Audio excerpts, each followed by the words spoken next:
Hello, my friends. As the news spreads recently about the possibility of reconciliation with the Assad regime in Syria, it's impossible to ignore the deep sense of betrayal and pain that its many feel.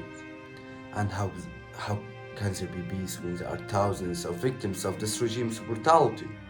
How can there be peace when there are thousands of detainees in its prisons? How can there be peace when Syria turned bars and destroyed by the action of this regime? Why instead we are not talking about releasing those detainees and holding accountable those who have committed such grave crimes, including killing thousands of Syrians?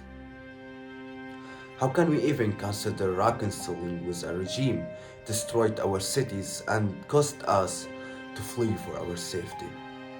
How can we reconcile with a regime committed unspeakable atrocities and burning innocent people alive in the Hayat al-Tadamun massacre? What could possibly be gained from reconciling with a regime has fallen so far into the abyss? The idea of reconciliation with the Assad regime feels like placing our head into a jaws of a lion and say, we love animals. Well, we cannot ignore the fact that so many have been displaced by this war, and the situation become untenable. But is this the only solution we have? Is there no another way forward? What change? What makes this path the path that we must take?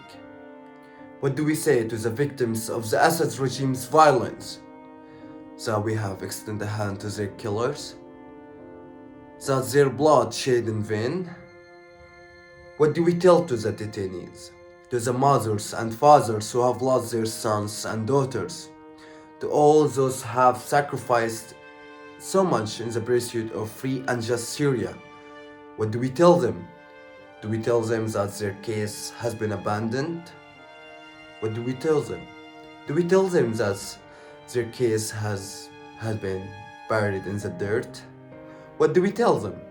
Do we tell them that we have chosen convenience and false sense of safety over justice and true freedom? How can we possibly find protection under the rule of criminal dictatorship? How? No, we will not reconcile. We will not abandon our kids. We will not return back to Syria until it's truly free.